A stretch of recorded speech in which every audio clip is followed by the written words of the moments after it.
Achievement Overview. Hello everyone and welcome to the achievement overview for Saints Row 4. We're gonna cover all 53 achievements. They are going through your screen right now, and there's annotations on them. You can click them, the annotations I mean, and that will skip the video ahead to the achievement that you want to see. Alternatively, you can use the time links in the description in case you have something against annotations. I don't know why you would. Anyway, let's motherfucking do this. Of the 53 achievements in Saints Row 4, 13 are unmissable, if you do the main quest line, that is. If you also complete the side quests though, you'll get another 11 achievements. I know the achievements say you have to do quests and loyalty missions, but all of those translate into side quests. Oh, and you have to do the romance thing with Johnny Gat as well. It's the only one that requires romance. The other ones are optional.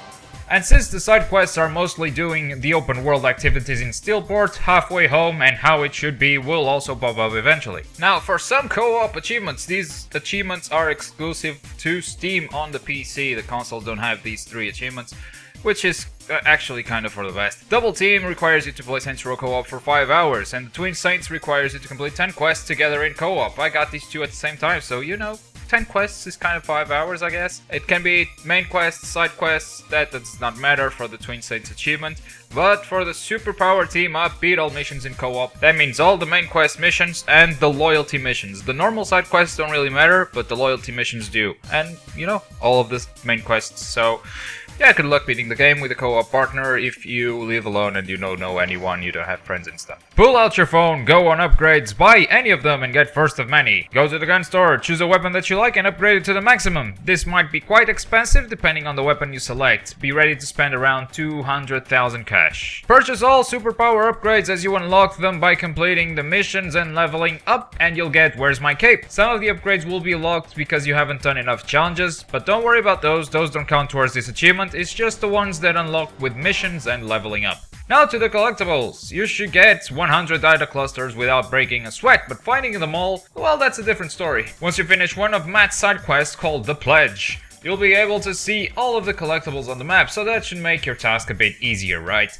Just look out if you're only collecting clusters. Sometimes there are collectibles hiding them on the map, like this statue right here. The face is covering the cluster on the map, so yeah, careful with that. So if you complete Matt's side quest, a real cluster and the whole story should be no problem at all. Now, the grinds. I've split grinds into different categories so it's easier for you to memorize when you play. First, we've got 2 movement grinds. Don't look down for being airborne during 10 minutes, which is super easy, I wouldn't even worry about this. And I ran for 250,000 meters of super sprint. So basically, try to sprint without jumping as much as you can during the game to avoid having to grind this after finishing the story. 250 kilometers is a lot, people. It is a lot. Run and try not to jump too much. Next, we've got some superpower grinds. Basically, each achievement requires you to kill 100 aliens with each superpower you get, except for Pouding the Pavement, which requires 150 aliens instead of just 100. Then you've got I Am Become Death, which requires 1000 alien kills with any superpower. You can get these achievements virtually anywhere, but if you want a place to farm, I suggest you go to any fight club with a King of the Hill phase, like this one right here, so you can just go around killing dudes that aren't that strong for 6 minutes or so, and just grind whatever achievements you need. Also about killing, but not about superpowers, is the Experimental Tech achievement, which requires 25 kills with these different guns. Let's do this in the next achievement at the same time, which is Zookeeper for killing 25 wardens. First, go to this island. This is restricted territory, it's easier to get notoriety. Then select the weapon you need kills with and start killing everyone. Only the aliens will count though, then after a while, the warden will spawn, you kill it, and you start over until you get both of these achievements. If you don't know where to get these weapons, most of them are on side missions. Some of them are on the main missions, but most of them are on the side missions, so go do the side missions first, and then you do this achievement, Experimental Attack. There you go. If you're done with Experimental Attack and you just need the wardens, I'd recommend you use the Inflato Ray, because look at that notoriety rising. You'll get wardens so much faster that way. Then use the fire buff power with the dubstep or the bounce gun, whatever you've upgraded really. The next grind is the time grind. Spending 2 hours outside of missions with homies doesn't sound nearly as tough as spending 40 hours inside the simulation. Here's what I recommend. Go on your phone, call Johnny Gat, get on the roof of some building and go to sleep or go to work or go whatever you want. Just leave the game running and the achievements will pop eventually. And probably the toughest achievement of the game is the Challenge King. To complete all of the challenges. This means all gold medals in all activities, all collectibles, statues and text adventures included, a bunch of kills with different weapons and powers, and stuff like that. If you have trouble with any challenge or activity, leave a comment, I'll try to help you as best as I can. I've done all the challenges myself, so I shouldn't have a problem explaining what to do. If you want to check what challenges you're missing, go on your phone, then on Quest, and there you have it. You have all the challenges listed there. Now for some missable achievements. You chose poorly. Requires you to choose the red door whenever you get to this part of the game. I'm not going to say more because I don't want to spoil the game to you, but when you get this choice, blue or red door, you take the red door and you get an achievement. If you take the blue door, you miss this achievement. You gotta go back and play the game all over again. Just keep that in mind. Better this way, first buy weapons for all the slots and then customize every one of them. The only money required for this achievement is buying the weapons, since customizing them is free. Saintified, create a character, log in with your account. If you don't have an account, you gotta create one, and then just share your character with all the community of Saints Row.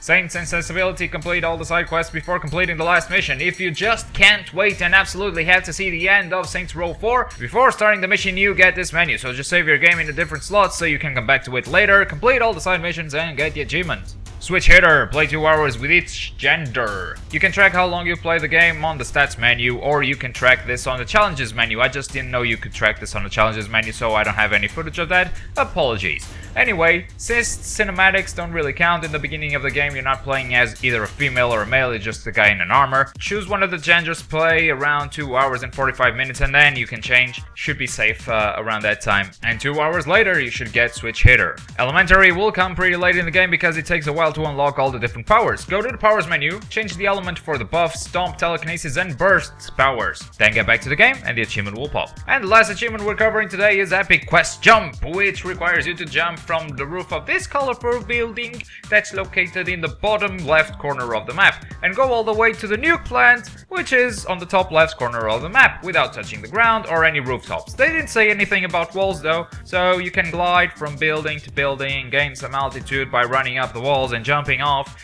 or alternatively you can start at the roof of 3 counts and jump up, bring your phone up, call a plane and just fly over to the nuke plant, because the achievement also didn't say anything about planes, did it? No. So yeah, I feel like I cheated just now. But anyway, that's it guys. Thank you very much for watching the achievement overview for Saints Row 4. If you found it useful, click that like button, show that you're an awesome person, and subscribe for if you want to see more videos like this. I've been Globku. Take care everyone, see you next time.